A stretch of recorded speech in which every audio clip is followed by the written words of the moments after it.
Olá a todos, eu sou o professor Paulo Henrique Silva Godoy, professor no Centro Universitário da Instituição Toledo de Ensino. Sou também procurador do Estado de São Paulo.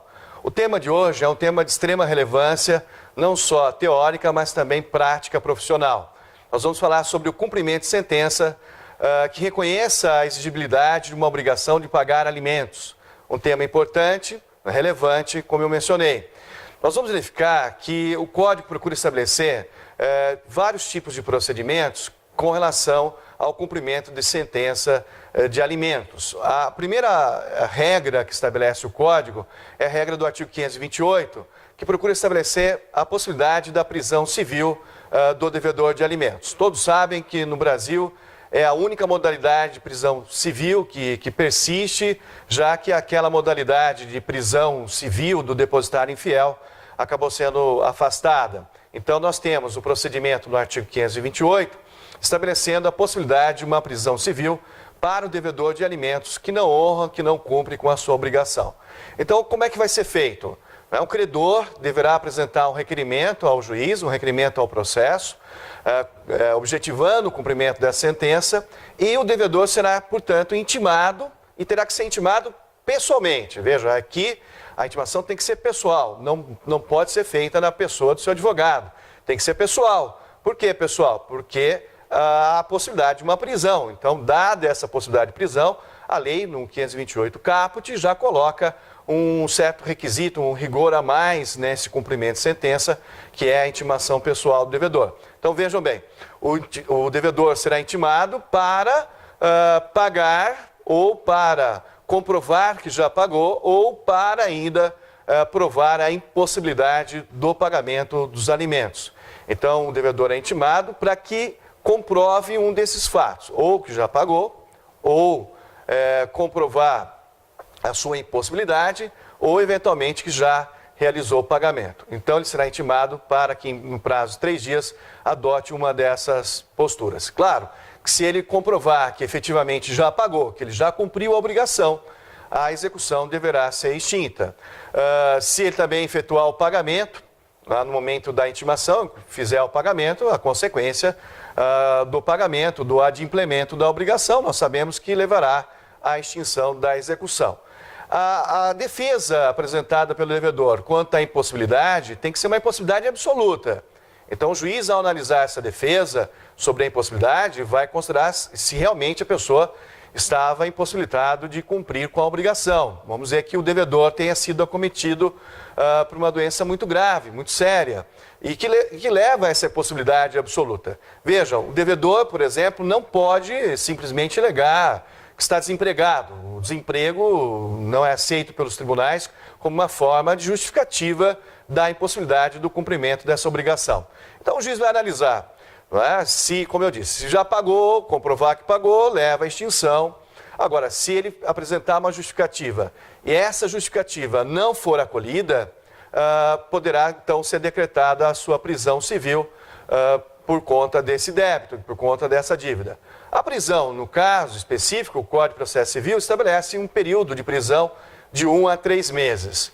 Há uma certa controvérsia sobre a aplicação ou não da lei de alimentos, no caso desse prazo de prisão, já que a lei de alimentos é uma regra especial e a lei de alimentos estabelece a prisão até 60 dias. Então, há uma discussão se aplicaríamos o Código de Processo Civil ou se aplicaríamos a lei de alimentos. Então, alguns autores fazem uma distinção, se o decreto é de alimentos provisórios ou o decreto vem lá de uma ação específica com procedimento especial da lei de alimentos, deve ser observado o artigo 19 da lei de alimentos. Agora, se for um outro tipo de decreto, em outro tipo de processo, seria observado um prazo maior aí de 1 a 3 meses. É claro que o fato do devedor ficar preso, com certeza isso também não ajuda muito a situação do credor. Nós sabemos que a possibilidade do decreto de prisão é como um meio coercitivo, é para levar ao cumprimento da obrigação. Sabemos que nessas situações, normalmente, o pai, a mãe ou algum parente próximo é que acaba muitas vezes disponibilizando aquela importância que está sendo cobrada para não ver ali a prisão, né, daquela pessoa querida, de um filho, de um parente. e aí então acaba ocorrendo aí o pagamento. Mas ela é um meio coercitivo para que se leve o cumprimento daquela obrigação. Uma coerção pessoal, não é uma coerção patrimonial, mas é uma coerção pessoal.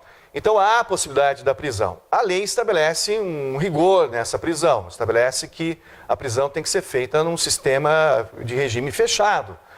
Embora acredito que em algumas circunstâncias especialíssimas o magistrado possa considerar a situação do próprio devedor. Por exemplo, um devedor de idade muito avançada, um devedor com um estado de saúde muito precário, né, que essa prisão num sistema fechado, né, seria muito prejudicial. Então o juiz pode até talvez determinar uma prisão em um outro tipo de regime, com os cuidados e até usando a tecnologia própria, né, uma tornozeleira eletrônica, para que evitasse, né, realmente esse sistema fechado de prisão. Claro que é um sistema apartado dos demais presos, o devedor de alimentos deve ficar apartado dos demais presos, mas é uma situação, né, muito complicada, não só para o devedor, mas também para o credor que, tendo ali a pessoa presa, acaba também dificultando ainda mais o recebimento dos alimentos. Então nós temos essa primeira possibilidade, que é o cumprimento sob pena de prisão.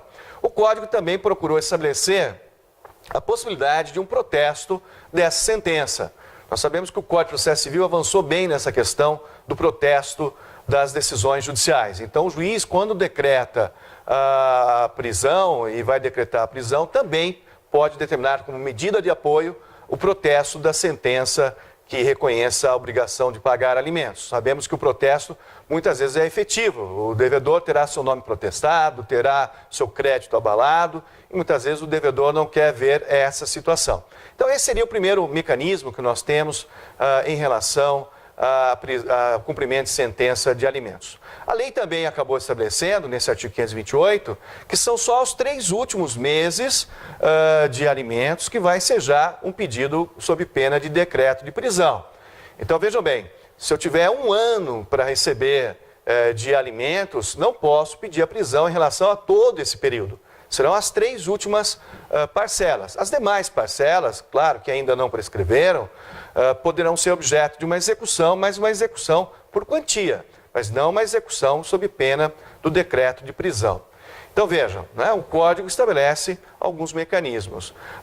Um outro mecanismo bastante incentivado na questão da execução de alimentos é a questão do desconto em folha de pagamento. O desconto em folha de pagamento talvez seja aí o método menos oneroso, menos gravoso para o próprio devedor.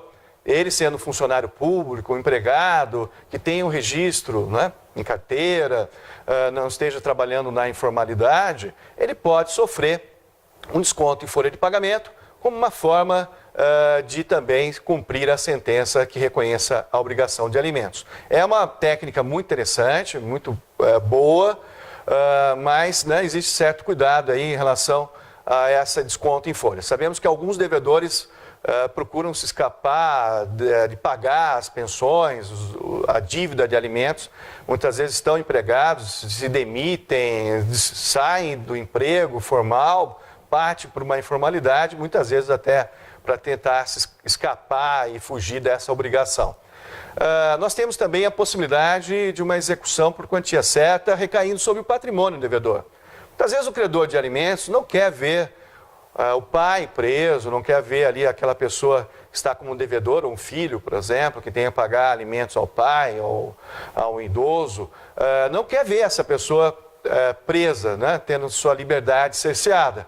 Então a lei dá ao credor a possibilidade também de fazer uma escolha a respeito da execução sobre o patrimônio. Então o credor pode promover a execução para que recaia sobre o patrimônio. A lei deixa bem claro que se houver algum tipo de defesa por parte do devedor, seja uma impugnação, cumprimento de sentença ou até mesmo embargos, naquelas execuções que estão baseadas em títulos extrajudiciais, essa impugnação, esses embargos não terão efeito suspensivo, claro. Né? Deve-se assegurar ao credor de alimentos, ao alimentando, é? A possibilidade de ele receber os alimentos nesse período. Então veja que nós temos aí basicamente alguns procedimentos, a escolha do credor, a execução, o cumprimento de sentença sob pena de prisão, a execução, o cumprimento de sentença com desconto em folha de pagamento e a execução, o cumprimento de sentença em relação à penhora de bens. Então, caberá ao credor fazer a escolha para que possa, então, receber os seus créditos alimentares. Uma última ressalva que eu gostaria de fazer é com relação aos alimentos em decorrência de ato ilícito. Os alimentos em decorrência de ato ilícito escapa da possibilidade da prisão. Então, essa modalidade, né, de alimentos que decorrem de atos ilícitos, o Código também tratou, mas não como possibilidade de prisão. Cria todo um conjunto de regras para estabelecer a formação de um capital que assegure o pagamento desses valores, mas não haverá possibilidade de prisão. Bom, esses são alguns aspectos sobre o cumprimento da sentença que reconheça a obrigação de pagar alimentos. Vamos continuar com esse tema em uma outra oportunidade. Gostaria de convidá-los a curtir o nosso canal, a se inscrever no nosso canal, TGP Descomplicada, e também ao canal da IT Oficial. Muito obrigado e até o nosso próximo encontro.